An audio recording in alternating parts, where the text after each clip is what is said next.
Very good evening and welcome Ashish, Vensi, Shiv, Jyoti, Vishal, Nandan, Chandu, बाकी सभी बच्चों को नमस्कार। लास्ट क्लास में हम लोग ब्लड रिलेशन डिस्कस कर रहे थे और आज हमने तय किया था कि आज हम इसे प्रैक्टिस और करेंगे। कुछ और क्वेश्चन प्रैक्टिस कर लेते हैं, फिर हम लोग एक और पार्ट स्टार्ट करना है जो हम अगली क्लास में स्टार्ट करेंगे, that is coded relations. So very good evening Sakshi, Komal, Ashish, Diksha, Geeta. Last class में हमने कहाँ तक डिस्कस कर लिया था, कौन से क्वेश्चन पर थे हम लोग?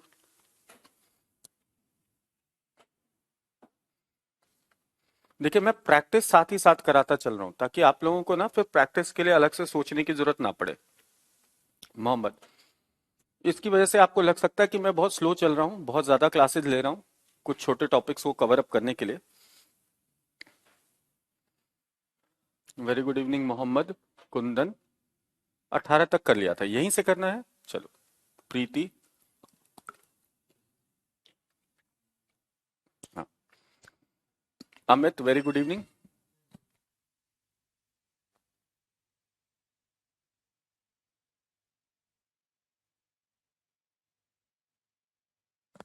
हम्म 18 तक हो गए थे, 19 से करना था। कोई बात नहीं अमित, बाद में देख लीजिएगा। सीमू, वेरी गुड इवनिंग। प्रिया, गुड इवनिंग बेटा। शुभम। हाँ, आज का ये पहला क्वेश्चन है शुभम। 18 तक हमने पिछली क्लास में कर लिया था, आइए 19 से देखिए। मैं हिंदी में पढ़ दे रहा हूँ, अगर आप लोगों को हिंदी में देखना है तो। बोला जा रहा है देर आर 7 पर्सन, है ना, 7 व्यक्ति, K M N R S T और वी एक परिवार में हैं जिनमें 3 पीढ़ियां हैं। टी के की बहू है, टी के की बहू है, आर एम का पिता है। टी के की बहू है, आर एम का पिता है। के एन के बहन का दामाद है। के एन के बहन का दामाद है। एन और वी का लिंग समान है। एस एक महिला है। एस एक महिला है। वेरी गुड इवनिंग प्रिया, ज्योति, Vishakha, Sonu, Chandu.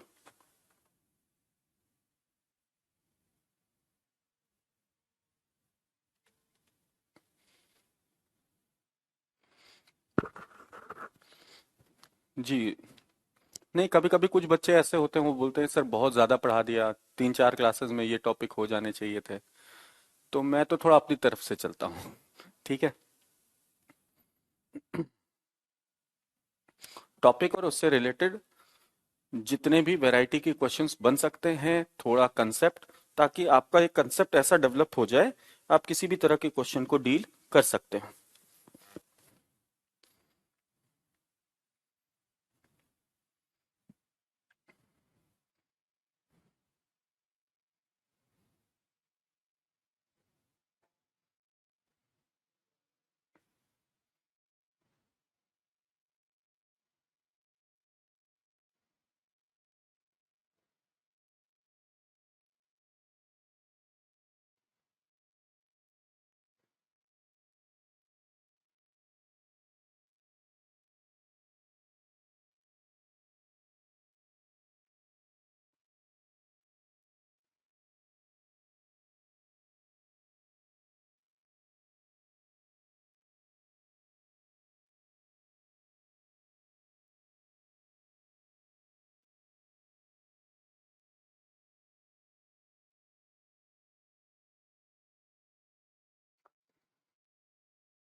Done, very good Vishal, very good.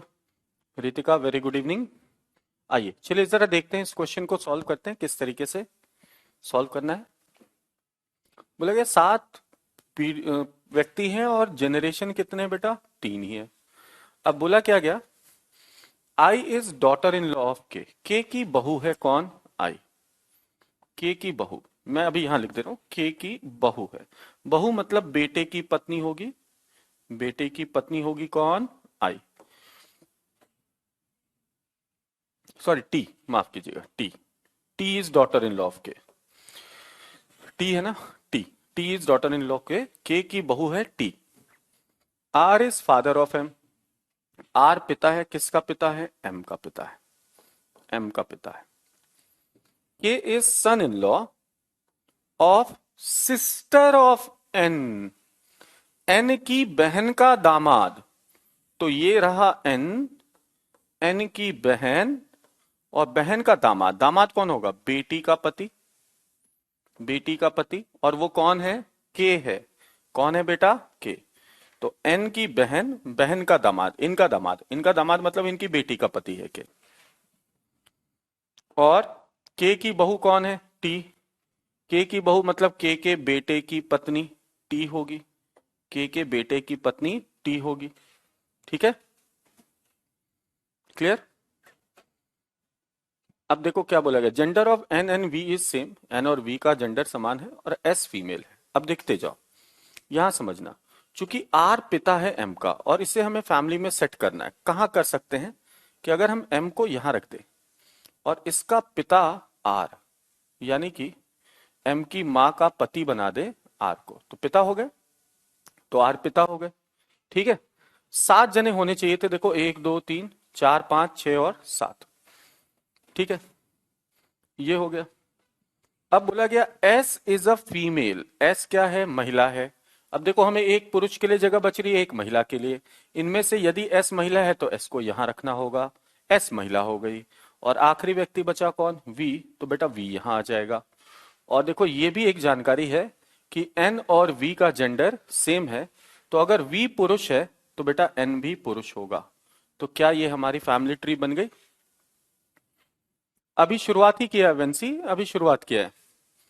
ठीक है मधु, पीडीएफ में अपलोड करवा दे रहा हूं, अभी शुरुआत किया है।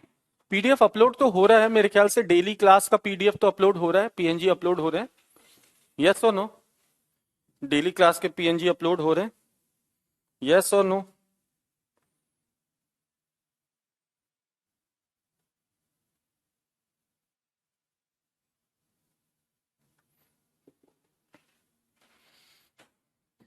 राजवर्धन जी, जो भी आपका डाउट क्वेश्चन है, एक टेलीग्राम चैनल है रीजनिंग मेंटर अनुकूल पाठक के नाम से, टेलीग्राम में ग्रुप है, आप उसमें भी डाल दीजिए, उससे भी काम हो सकता है। ठीक है, सब ऊपर से गया? कुछ बच्चों का ऊपर से गया, चलो एक बार फिर से देख लो, क्या दिक्कत है?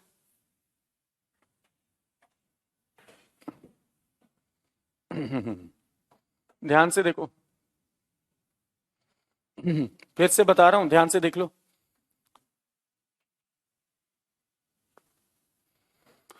बोला गया 7 पर्सन है, 7 व्यक्ति हैं, K M N R S T और वी, ये 7 व्यक्ति हैं। ठीक है, और 3 पीढ़ियां हैं, 3 पीढ़ियों का ये परिवार है। बोला गया टी बहू है, किसकी बहू है? के की बहू है। तो हमने इसे यहां नोट कर लिया, के की बहू मतलब के बेटे की पत्नी, ये क्लियर है? टी के की बहू, के की बहू मतलब के बेटे की पत्नी। आर पिता है किसका? एम का। आर पिता है, किसका पिता है? एम का। ये एक अलग जानकारी मिली, तो एम का पिता बना दिया आर को। हम्म, ठीक है। नेक्स्ट देखो, के सन इन लॉ है, किसका सन इन लॉ है? सिस्टर ऑफ एन, यानी एन की बहन का दामाद है के।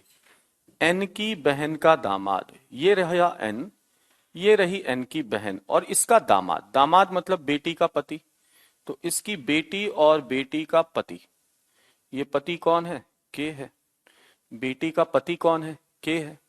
अब चूंकि चूंकि के की बहू है टी, के की बहू है टी, यानी के से एक जनरेशन नीचे के बेटे की पत्नी, ये टी हो जाएगी।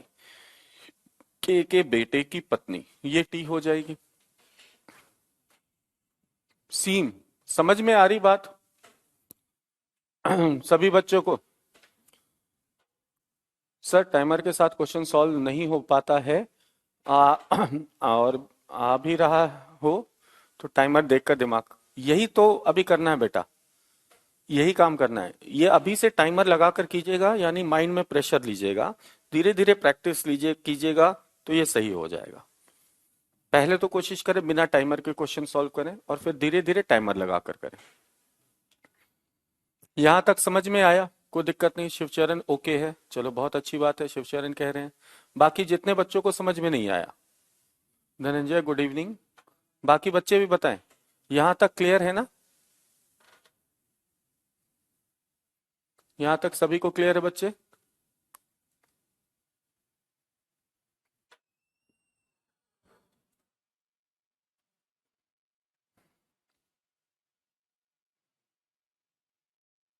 बहुत बहुत धन्यवाद। हम्म।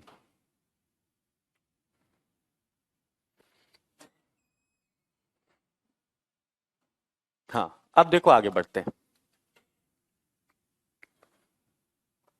आगे देखो, ये वाली जानकारी हमने यहां सेट कर दी। अब चूंकि इस परिवार में 7 ही व्यक्ति हैं, 7 व्यक्ति हैं, और एम को अब ऐसी जगह सेट करना है जिसका पिता आर हो जाए। जैसे एम को यहां रखें तो एम का पिता नहीं मां हो सकती है आर, हमें पिता बनाना है। तो अब हमारे पास एक और तरीका बचा है कि हम एम को यहां रखें, एम को हम यहां रखें ताकि एम का पिता आर हो जाए। क्योंकि हमें इन सभी को एक फैमिली में रखना है, हनी, चंदू, ठीक है। हमें इनका एक परिवार बनाना है 7 लोगों का, ठीक है। तो 7 लोगों का जब एक परिवार बनाना है तो आर और एम को ऐसी जगह सेट करना है जहां केवल 7 ही जने रहे, परिवार भी एक बन जाए और सारी कंडीशन सेटिस्फाई हो जाए।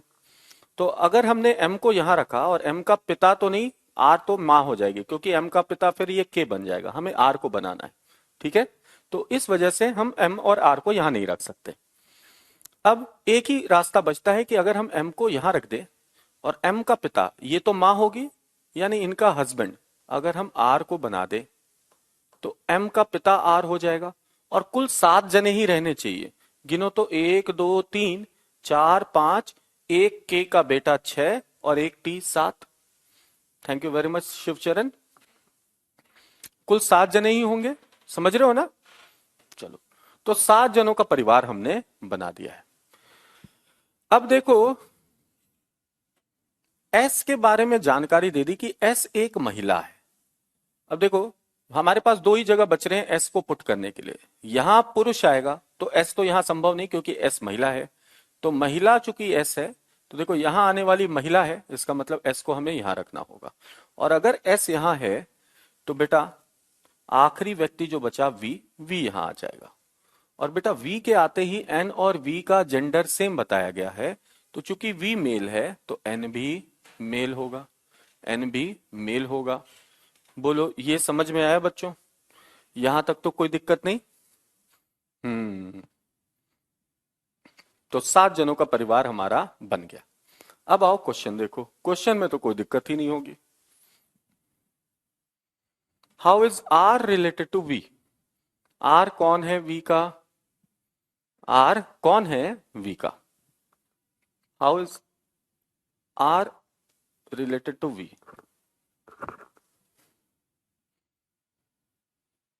हम्म। How is R related to V? R कौन है वी का? तो वी की माँ और माँ के पिता है, वी की माँ माँ के पिता है। तो माँ के पिता को क्या कहते हैं? नाना यानी ग्रैंडफादर। तो हमारा आंसर क्या आ जाएगा? ग्रैंडफादर। ग्रैंडफादर, यस, बहुत अच्छी बात है बेटे। नेक्स्ट देखो, how is S related to M? How is S related to M? S M से किस प्रकार संबंधित है? एस एम से किस प्रकार संबंधित है? एस कौन है एम का?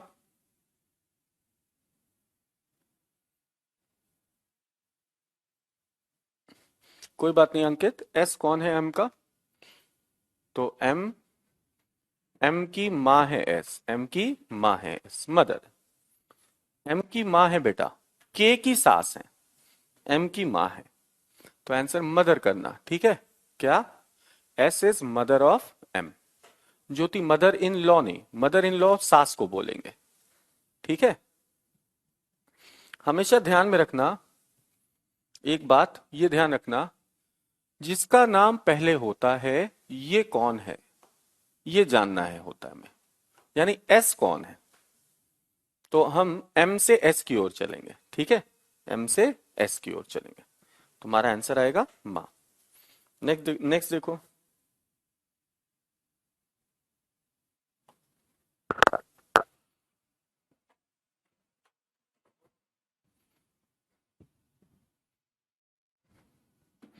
How is N related to K. हाँ कोई बात नहीं, कोई बात नहीं, अगले वाले क्वेश्चन में देख लेंगे अंकित। अगले वाले क्वेश्चन में देख लेना बेटा। एन कौन है के का, के का कौन है, तो बेटा के आप कह सकते हैं मदर इन लॉ का ब्रदर है। के मदर इन लॉ का ब्रदर या के की वाइफ का अंकल। तो के की वाइफ का अंकल की यानी कि आप इसे कह सकते हैं मैटरनल अंकल ही कह दिया जाता है। बेसिकली आंसर होना चाहिए था फादर इन लॉ, ठीक है, वाइफ का मैटरनल अंकल। के रिलेटेड एन रिलेटेड टू के, तो बेसिकली वाइफ का मैटरनल अंकल है, ये ध्यान रखिएगा, के की वाइफ का मैटरनल अंकल। तो हमें आंसर करना चाहिए फादर इन लॉ, क्योंकि वाइफ के रिलेटिव्स जो होते हैं, जो वाइफ के रिलेटिव्स होते हैं, जब उनका संबंध आपसे बनाया जाता है ना, तो हमारा आंसर जो है वो इन लॉज में होना चाहिए। मैटरनल अंकल बोलना सही नहीं होगा, हम क्या बोलेंगे, फादर इन लॉ, ठीक है, बेसिकली। आइए चलिए जरा देखिए, हाँ, इन लॉ ऐड हो जाता है।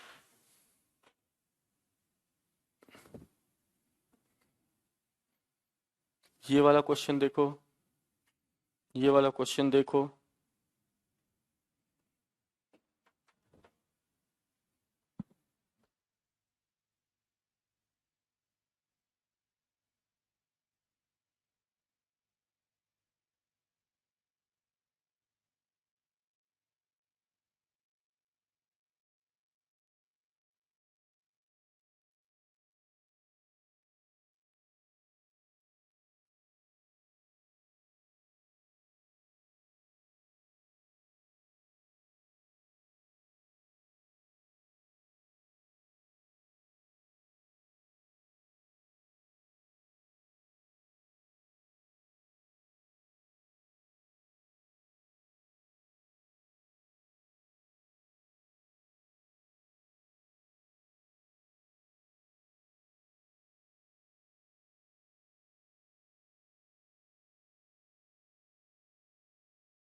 बहुत ही अच्छी बात है, ट्री बन गई। ओके ओके ओके ओके, आओ देखते हैं एक बार। B is the husband of D sister, यानी डी की बहन का पति है बी। तो ये बनाया हमने डी, डी की बहन, और बहन का पति है बी। चलो, G is the nephew of D, यानी जी जो है वो नेफ्यू है डी का, भतीजा या भांजा। तो अभी हम बहन का बेटा बनाकर चल रहे हैं। C is grand daughter of E, C कौन है? ई की पोती, and sister of E, and sister of G. इसका मतलब सी जी की बहन है, जी की बहन है कौन? सी। तो इसका मतलब, अब देखो, F is the wife of E, F E की पत्नी है। एफ पत्नी है किसकी? ई की। एफ ई की पत्नी, and has more than one child, F की एक से ज्यादा संतान है। यानी अब हमें एफ को यहां डालना होगा। तो ये बना ई, ई वाइफ हो गई, ई हस्बैंड हो गया सॉरी, और एफ वाइफ हो गई। एफ इज वाइफ ऑफ ई, और इसकी एक से ज्यादा संतान, देखो दो संतान हो गए। तो एक दो तीन चार पांच छह आ गए, बचा कौन? ए। तो बेटा ए यहां आ जाएगा, ए यहां आ जाएगा, ठीक है, ए यहां आ गया। अब यहां पर बस एक ध्यान रखना, डी का जेंडर अभी हमें पता नहीं है, डी मेल है या फीमेल है ये नहीं पता। बिल्कुल सही मनोज, डी के जेंडर की जानकारी नहीं है। थोड़ी सी फैमिली ट्री को अगर साफ साफ बना दूं तो आप लोगों को अच्छा से दिखेगा। डी की सिस्टर है ए, और इसका हस्बैंड है बी। ए की मदर है, फादर है ई, और इनकी वाइफ है एफ। इधर ना बनाकर इधर बना दे तो ज्यादा अच्छा दिखेगा, देखो कैसे।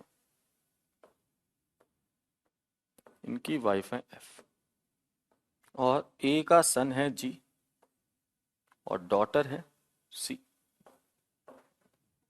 7 जनों की फैमिली ट्री, ठीक। चलो अब क्वेश्चन देखो, फर्स्ट क्वेश्चन। नहीं, लेफ्ट राइट मैटर नहीं करता मधु, लेफ्ट राइट मैटर नहीं करता।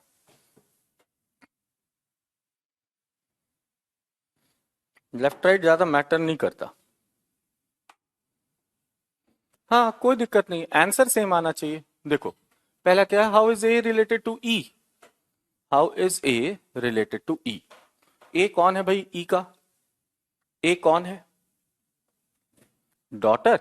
अच्छा, ई का, यस, ई की डॉटर है ए, बिल्कुल सही बिल्कुल सही, ई की डॉटर है ए।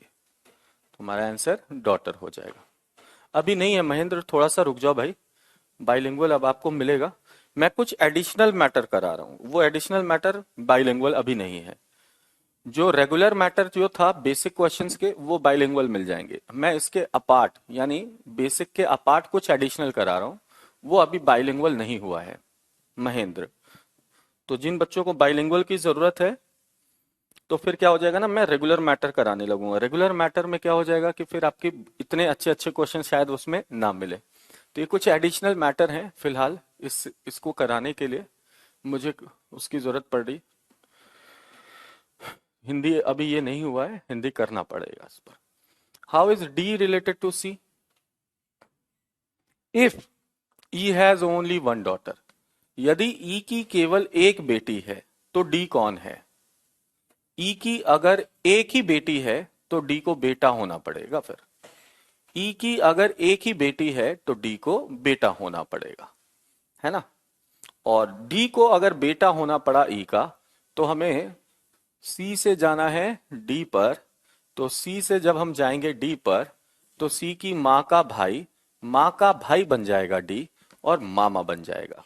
तो हमारा आंसर मैटरनल अंकल हो जाएगा, मैटरनल अंकल मामा, option D. Very good Shiv, बहुत अच्छा बेटा, जितने लोगों ने मैटरनल अंकल आंसर किया। सीमू वेरी गुड। हाँ, बैंक के एग्जाम के लिए इंग्लिश तो रहेगा, तो आपके ऑप्शंस बढ़ जाते हैं, ठीक है। मैं आपको बता दूं, कुछ ऐसे एग्जाम्स हैं जहां बिना इंग्लिश में पास किए, और इंग्लिश में सिर्फ पास ही नहीं अच्छा स्कोर किए, आप एग्जाम क्लियर ही नहीं कर पाएंगे। जैसे SBI PO, SBI clerk, SBI SO, IBPS में नेशनलाइज बैंक की बात करें तो एसओ, पीओ, क्लर्क। आरबीआई की बात करें तो ग्रेड बी ऑफिसर और असिस्टेंट। कितने एग्जाम हो गए बेटा? डायरेक्ट एग्जाम में बता रहा हूं, ये 8 एग्जाम ऐसे हैं जिसमें आप बिना इंग्लिश में अच्छा स्कोर किए आप पास नहीं कर पाएंगे। गौतम, बस पढ़ना है, कंसेप्ट को समझना है, ठीक है? अच्छा, ज्योति, मैटरनल मींस मदर्स ब्रदर और सिस्टर। जो मदर साइड के सिबलिंग्स होते हैं और मदर साइड के जो रिलेटिव्स होते हैं उनके साथ मैटरनल यूज होता है, और फादर साइड के जो सिबलिंग्स होते हैं उनके लिए पैटर्नल यूज होता है। मदर साइड के लिए मैटरनल और फादर साइड के लिए पैटर्नल।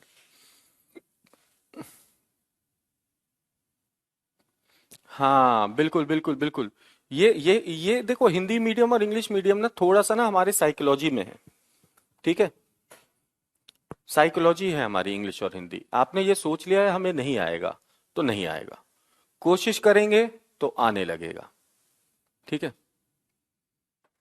नहीं, एसएससी में हनी ऐसे नहीं आते हैं, एसएससी में बड़े सिंपल सिंपल आते हैं। एसएससी का काम तो बड़ा आसान है। शेखर, आप कह रहे हैं सर ये स्टडी काम आएगा ना? बिल्कुल, क्यों नहीं आएगा। तो थोड़ा सा ना कोशिश करना है हम लोगों को भी, थोड़ा सा इंग्लिश मीडियम में की ओर बढ़ने के लिए। अगर बैंक एग्जाम्स की तैयारी कर रहे हैं, इस तरह की एग्जाम की तैयारी कर रहे हैं, तो आपको ध्यान रखना होगा हिंदी में अगर आप देना चाहते हैं आपके पास केवल आरआरबी का ऑप्शन बचेगा, जहां बिना इंग्लिश पढ़े आप निकल जाओगे।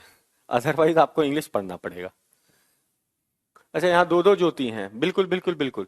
नहीं, टाइटल नहीं शो करता, सिर्फ ज्योति का नाम आता है, फर्स्ट नेम आता है। हाँ हाँ, बिल्कुल विशाल।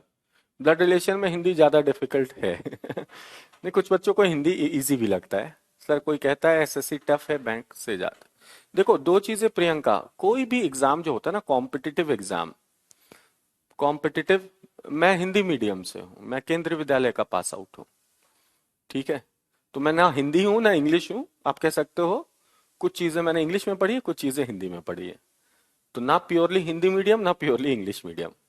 अच्छा, एक बात ये ध्यान में रखना है, कुछ बच्चों ने कहा कि सर एसएससी टफ है बैंक से। टफ इन द सेंस, किस सेंस में बोल रहे हैं टफ है, किस सेंस में टफ है, ये पहले पता लगाइए। एग्जाम जो होता है, कॉम्पिटिटिव एग्जामिनेशन जो होता है, वो टफ सिर्फ एक चीज से होता है, और वो होता है आपके लेवल ऑफ कॉम्पिटिटर्स से।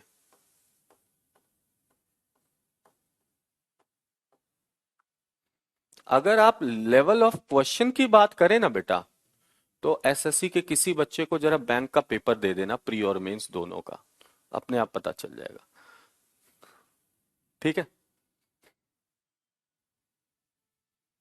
तो इसलिए यहां कॉम्पिटिटर की बात हो रही है। और अगर बैंक की बात करें ना, बैंक बहुत हद तक क्वेश्चन इसका एनालिटिकल होता है, रटे रटाए क्वेश्चन नहीं आते हैं।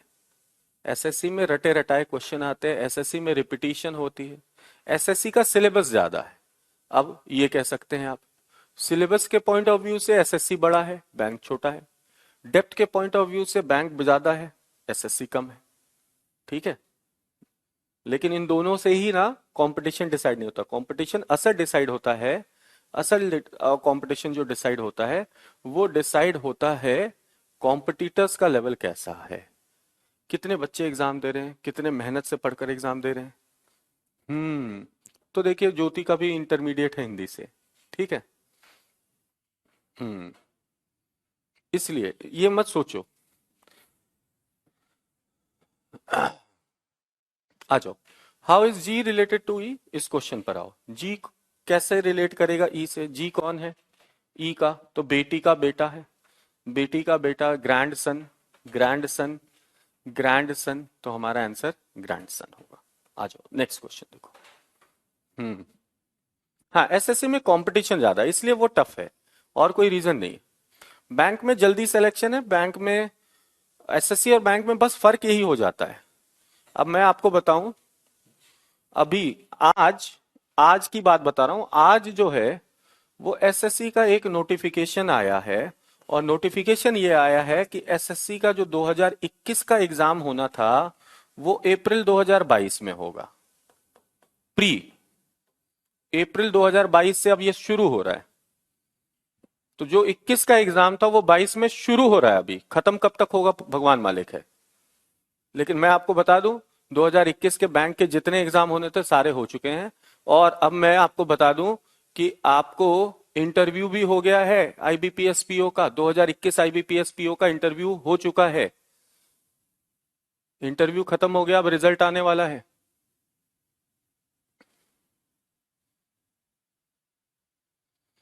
अच्छा, देखिए सीम, इस पर यह है कि आपके पास अगर 40% डिसेबिलिटी का है तो बहुत ज्यादा आपको स्कोर करने की जरूरत नहीं होती, आपका कट ऑफ रिलेटिवली कम हो जाता है।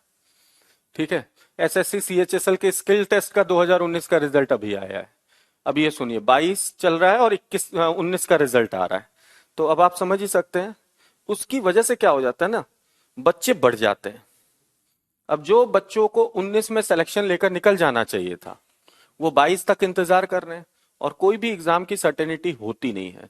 तो वो सोचते हैं 19 के बाद जो भी एग्जाम अब खाली बैठे हैं ये भी दे देते हैं, क्यों रिस्क ले, 19 में हुआ ना हुआ तो वो 22 में भी बैठेंगे। तो क्या होता है ना, इससे क्या होता है कि जो प्रिपेयर्ड बच्चे हैं 2 साल 3 साल 4 साल के, वो भी एग्जाम दे रहे हैं।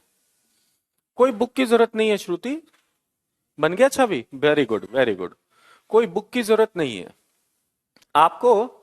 जो यहां से पढ़ाया जा रहा है उसको फॉलो कीजिए, और प्रैक्टिस करना है तो मैं आपको दो वेबसाइट्स बता दे रहा हूं। अच्छे वेबसाइट्स हैं, इनके क्वेश्चंस बड़े अच्छे आते हैं। आप फिलहाल इन्हें फॉलो करें। एक एग्जाम पंडित और दूसरा स्मार्ट कीड़ा। आपके एग्जामिनेशन के रेलेवेंट क्वेश्चन आपको यहां मिलेंगे, और हर लेवल का मिलेगा। इजी भी मिलेगा, मीडियम भी मिलेगा, हाई लेवल भी मिलेगा। हम्म। देखो सौरभ भी बता रहे हैं कि मैं हिंदी मीडियम से हूं लेकिन मुझे सब कुछ समझ में आता है, ये बहुत अच्छी बात है। ये एग्जाम दिमाग में मत रखो कि इंग्लिश है नहीं आएगा, आज नहीं तो कल आएगा ही आएगा, क्यों नहीं आएगा। आपके ऑप्शंस खुल जाएंगे। ये दो वेबसाइट, ये ध्यान में रखना बच्चों, इसके क्वेश्चंस फॉलो करो। ठीक है। इतने क्वेश्चन मिल जाएंगे ना, इतने क्वेश्चन मिल जाएंगे कि आपको फिर किताब छूने की जरूरत नहीं होगी। और ध्यान रखना, बैंक की तैयारी जो है ना वो किसी किताब से नहीं होती। इसलिए नहीं होती क्योंकि बैंक में हर साल कुछ नया नया अप टू डेट, मतलब अपडेट करते रहता है बैंक अपने आप को। तो जो अपडेट होते हैं वो हर साल हर एग्जाम में कुछ नया दिख सकता है आपको। अब साल के 10 एग्जाम है, हर एग्जाम में कुछ नया दिख सकता है। अब बुक तो इतनी जल्दी अपने आप को अप टू डेट नहीं कर सकते ना, तो पीडीएफ अपडेट हो जाते हैं। तो यहां आपको हर महीने हर सप्ताह अपडेटेड पीडीएफ मिलेंगे। चलो आ जाओ। यस, मनीष, राजवर्धन, प्रियंका, मधु। हाँ आ जाओ, देखते हैं इस क्वेश्चन को। अब इस परिवार में कितने मेंबर, 6। ठीक है। अब देखो क्या बोला गया, Q is the only child of sister of you, यानी यू की बहन का इकलौता बच्चा है Q। इसके अलावा कोई बच्चा ही नहीं है। अगर बेटा हुआ तो सिर्फ यही, बेटी हुई तो सिर्फ यही। R is the only daughter of P। P की इकलौती बेटी R है। अब P का बेटा हो सकता है, ध्यान से समझना, इकलौती यहां बेटी बोला, ओनली डॉटर। तो ओनली डॉटर मतलब बेटी तो एक है, बेटों की संख्या के बारे में अभी हमें पता नहीं। ठीक है, क्लियर। चलो, बहुत अच्छी बात। अब देखो शब्द आया हु जो है ना, हु के ठीक पहले जिसका नाम है उसके बारे में जानकारी दे रहा है, यानी पी को लेकर जानकारी मिल रहा है। P is married to Q. P की शादी हो गई है क्यू से। पी की शादी क्यू से। अब ये बोल दिया गया है कि पी और टी का जेंडर सेम है, तो अभी हमें नहीं पता चल रहा है पी और टी का जेंडर क्या है, तो अभी हमने इसको ऐसे ही रख दिया। आगे बढ़ जाते हैं। S is the female, S एक महिला है। And P has at least 2 children. P के कम से कम 2 बच्चे हैं। अब अगर पी के 2 बच्चे हैं तो यहां ध्यान से देखो, क्यू और पी मैरिड है ना, तो देखो यहां क्यू दिख रहा है, तो क्यू और पी अगर मैरिड है, क्यू और पी अगर मैरिड है और पी के कम से कम दो बच्चे हैं, इसका मतलब इनमें से तो एक निश्चित तौर पर बेटी है, तो दूसरा बेटा होगा। क्यों? क्योंकि पी की इकलौती बेटी है, पी की इकलौती बेटी आर है। तो अगर पी का कम से कम दो बच्चा है तो दूसरा बच्चा निश्चित तौर पर बेटा होना चाहिए, दूसरा बच्चा निश्चित तौर पर बेटा होना चाहिए। ठीक है, क्लियर है ना? हम्म।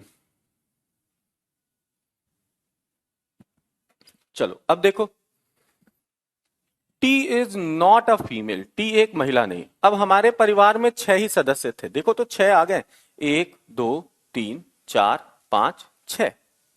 अब बोल दिया गया कि टी महिला नहीं है। अब हमारे पास दो ही जगह बच रही हैं, एक पुरुष की और एक महिला की। तो अगर टी महिला नहीं है यानी टी को यहां नहीं रख सकते, तो इसका मतलब टी को यहां रखना पड़ेगा। और एक दो तीन चार पांच जने आ गए हैं, एक ही बच रहे हैं। कौन बच रही हैं? तो पी क्यू आर एस बच रही हैं, तो बेटा एस यहां आ जाएंगी, यानी एस महिला हो जाएगी, एस महिला हो जाएगी। अब देखो बोला गया कि पी और टी का जेंडर समान है, तो यदि टी मेल है तो पी को भी मेल होना पड़ेगा, और अगर पी मेल है तो इसकी पत्नी क्यू हो जाएगी, यानी क्यू फीमेल हो जाएंगी। इन दोनों ने शादी की है, तो पी अगर पुरुष है तो क्यू महिला हो जाएगी। ठीक है, क्लियर है ना? अब यहां ध्यान रखना कि अभी हमें यू के जेंडर के बारे में जानकारी नहीं है, यू के जेंडर का पता नहीं। बिल्कुल सही छवि, ठीक है। हम्म।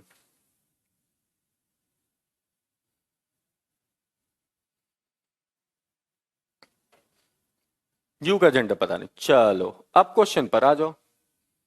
हाउ इज, ध्यान से पढ़ना, R's mother related to S, R की मां एस से किस प्रकार संबंधित है? आर की मां एस से किस प्रकार संबंधित है?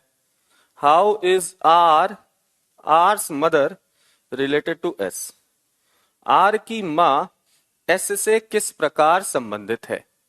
आर की मां एस से किस प्रकार संबंधित है?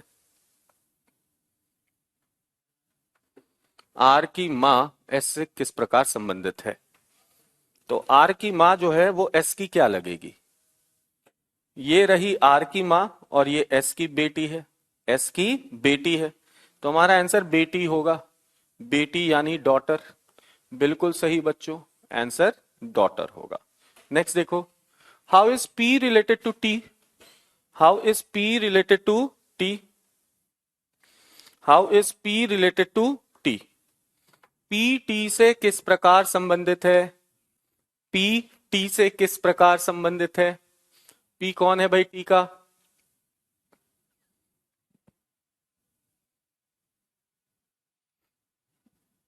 यस कुंदन जी बहुत सही, चंदू ठीक है, good, Manoj very good, Gaurav Preeti Sakshi Ritu Nishikant Shubham सभी कह रहे हैं फादर, मैंने मान लिया फादर। मनीष हनी रवीना विशाखा अनुराग, अरे बाप रे कितने बच्चे हैं भाई। चलो देखो, how Q related to U? How is Q related to U? Q कौन है भाई यू का? क्यू कौन है यू का?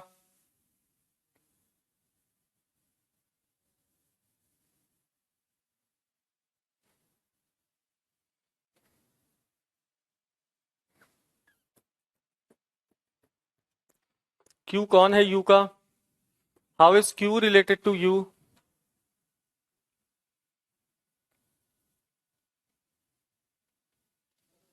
आशीष, हाँ अभी आपका नाम दिखा मुझे। एक्चुअली साहिल मनोज बहुत से बच्चे हैं जिनका नाम नहीं ले पा रहा हूँ, सॉरी। ऋतु, नीस और नेफ्यू, क्यू कौन है? क्यू कौन है? तो यू की बहन की बेटी है, बेटी मतलब भांजी, भांजी को नीस बोलते हैं, तो हमारा आंसर नीस होगा, नीस। चलो नेक्स्ट देखो,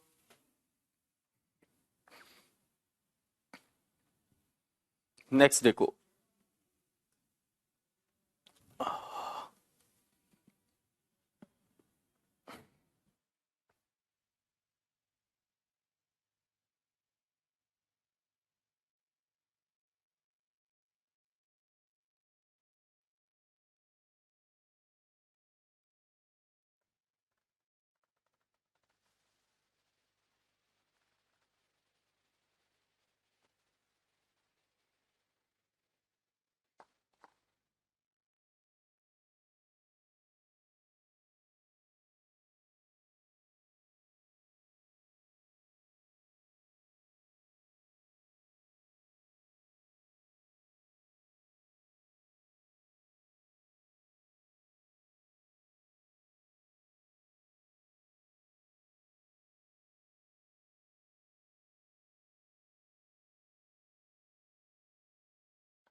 अच्छा, हाँ, ये विशाल जी कह रहे हैं सर कुछ मेंस लेवल का भी करवाइए।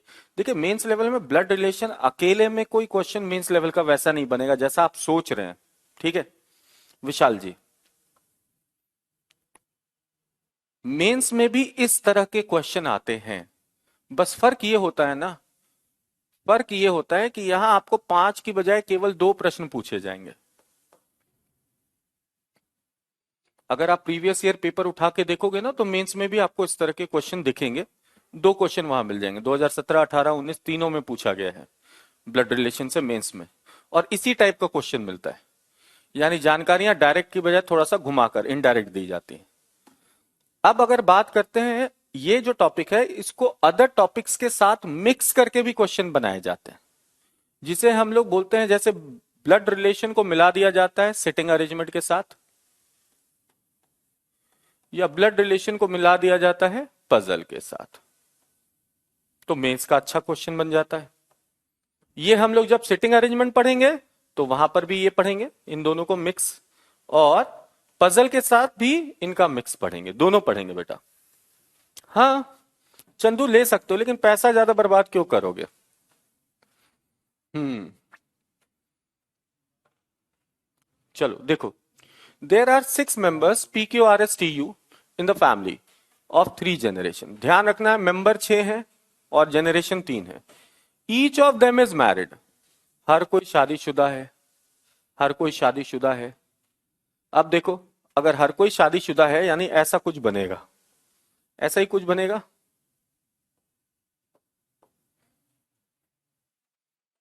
1, 2, 3, 4, 5, 6।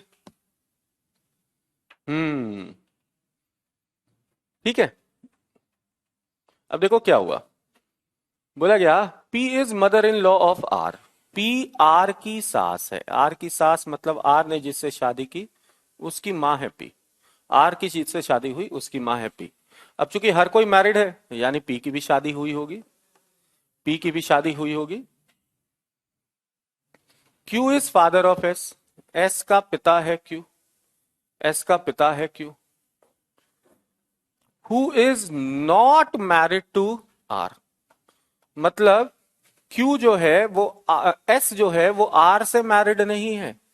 एस जो है, क्योंकि हु आया ना, एस की बात हो रही है, एस जो है इसकी शादी तो हुई होगी लेकिन वो शादी किससे नहीं हुई है, आर से नहीं हुई है, आर से नहीं हुई है। ठीक है।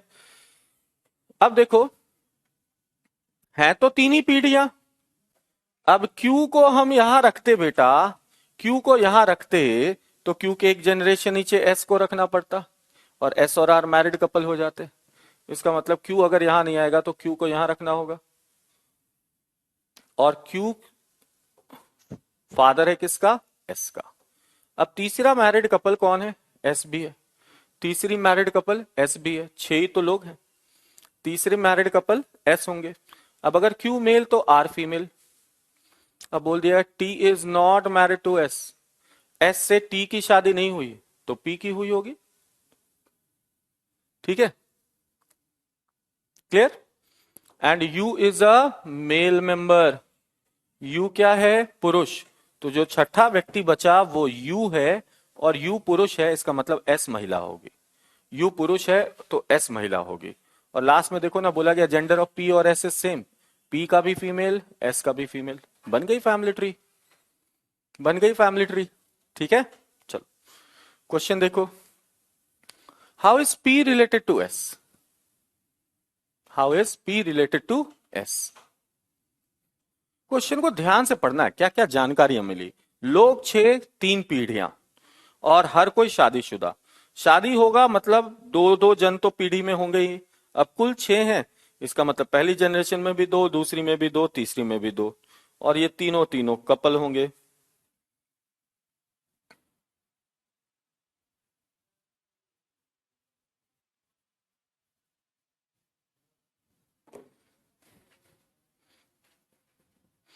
How is P related to S, P कौन है, पी कौन है एस का, तो एस के पिता की माँ है दादी। दादी मतलब ग्रैंड मदर, दादी मतलब ग्रैंड मदर, ग्रैंड मदर बेटा। नेक्स्ट देखो, how is Q related to U, how is Q related to U? Q कौन है यू का? क्यू कौन है यू का?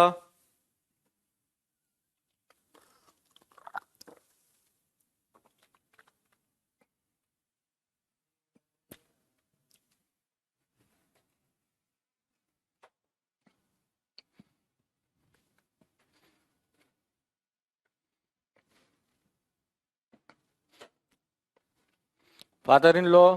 यस, यू की वाइफ का फादर, फादर इन लॉ। तो हमारा आंसर होगा फादर इन लॉ। ठीक है, नेक्स्ट देखो। How is T related to R? How is T related to R? T कौन है आर का? टी कौन है आर का?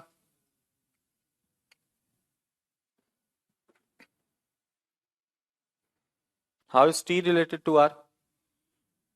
तो आर के हस्बैंड का फादर, आर के हस्बैंड का फादर, ये भी फादर इन लॉ होगा, ये भी फादर इन लॉ होगा। तो इसका आंसर भी फादर इन लॉ, इसका आंसर भी फादर इन लॉ। कोई बच्चा लिख रहा था सर आपका आपकी क्लास नहीं कर पा रहे हैं, मतलब कुछ इश्यू है क्या? वेरी गुड अनुराग, निशिकांत, बहुत अच्छा। फादर इन लॉ बेटा, वाइफ मतलब स्पाउस के फादर थे।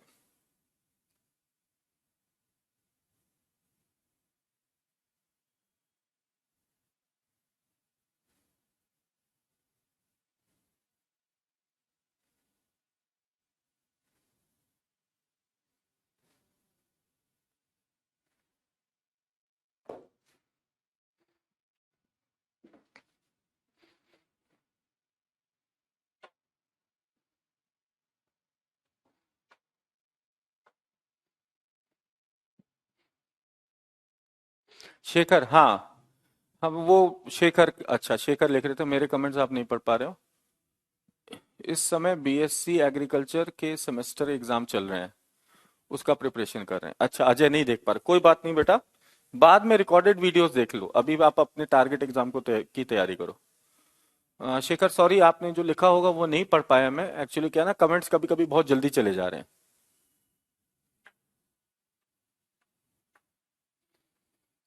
आपको ये दोनों वेबसाइट बताया प्रिया, एग्जाम पंडित और स्मार्ट कीड़ा, ये वेबसाइट है जहां पर पीडीएफ प्रोवाइडेड होंगे और हर सब्जेक्ट के मिल जाते हैं, पीओ के, प्री लेवल के, मेंस लेवल के।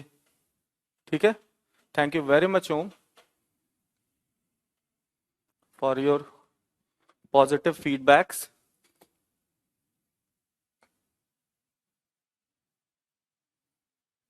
बहुत अच्छा लगता है जब हमारी मेहनत को कोई कंसिडर करता है।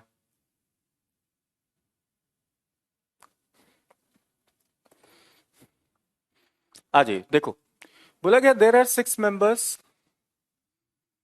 के M R S T N V, in a family consist of 3 generations. अब 6 लोग हैं, 3 जनरेशन। ठीक है, आ जाइए देखिए, बोला गया T is the only daughter of S, S की इकलौती बेटी टी है, एस की एक ही बेटी है, एक ही बेटी है, और वो बेटी कौन है? टी है।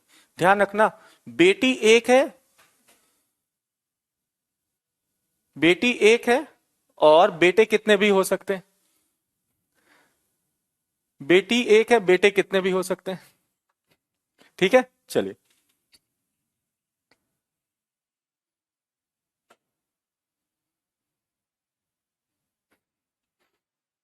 चलिए देखते हैं नेक्स्ट।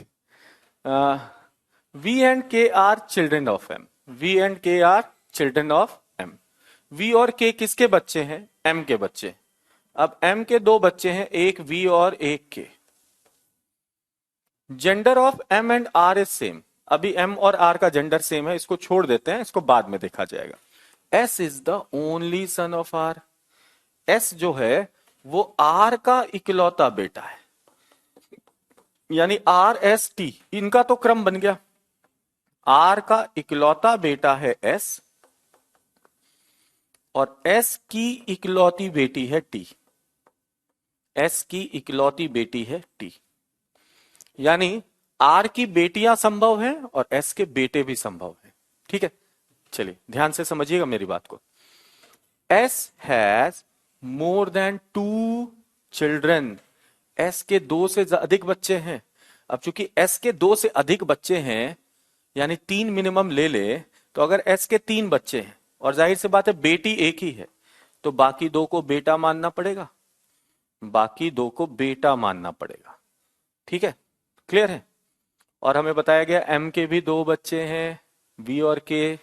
इसका मतलब अगर हम एम और एस को मैरिड कपल कर दें तो एम के 2 बच्चे, एक वी और एक के आ जाएगा, यानी 2 बेटे आ जाएंगे वी और के, यानी टोटल 6 जन, 1 2 3 4 5 6, 6 की फैमिली बन गई। और अब आ जाओ इस पर, बोला गया आर और एम का जेंडर सेम है, तो अगर एम का फीमेल आ रहा है तो आर भी फीमेल होगा, आर भी फीमेल होगी, है ना। चलो क्वेश्चन देख लें बेटा, आइए। How is K related to S, how is K related to S, K कौन है एस का, के कौन है एस का, how is K related to S.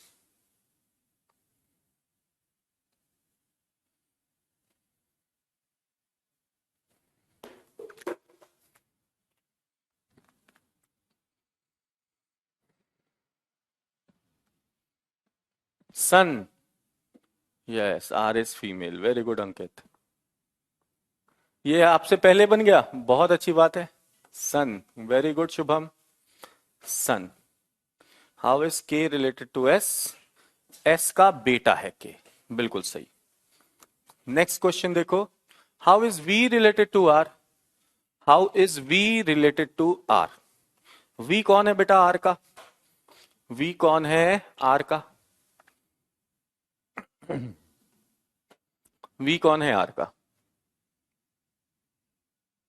How is V related to R. तो देखो वी जो है वो आर की का पोता है, आर के बेटे का बेटा, पोता यानी ग्रैंडसन, ग्रैंडसन आंसर करेंगे, हमारा आंसर ग्रैंडसन होगा, option B.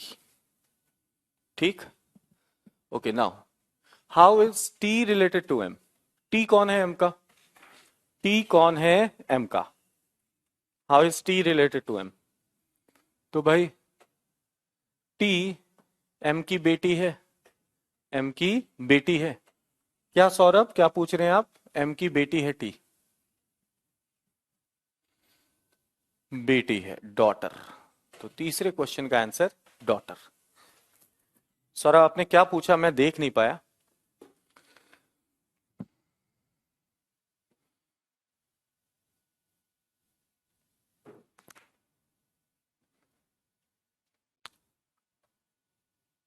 Okay very good, सभी ने सही आंसर किया। तो आज के लिए अभी फिलहाल इतना ही रहने देते हैं, ठीक है। मिलेंगे हम लोग अगली क्लास में। चंदू सर आप में पेशेंस है ना, इसलिए हम सब कुछ सीख लेते हैं, बहुत अच्छी बात है। अगर आपकी क्लास ऑफलाइन करनी है तो कैसे करें। सर आप किस स्टेट से हैं। मैं भारत से हूँ। ठीक है, क्या बात है, सभी को सब कुछ समझ में आ रहा है ना। तो लिव लाइव नहीं हो पाता है सर, अच्छा कोई बात नहीं रॉकी, आप रिकॉर्डेड देख रहे हैं, रिकॉर्डेड देखिए। बिल्कुल, बहुत अच्छी बात है निशिकांत, बहुत अच्छी बात है। Thank you very much Rajvardhan, Shivcharan thank you, Manoj. चलिए तो मिले बेटा अगली क्लास में, और अगली क्लास में हम लोग मिलते हैं। सौरभ नहीं बता सकता आपके सवाल का जवाब, ठीक, मिलते हैं बेटा आके। Okay then, have a very good night, see you tomorrow.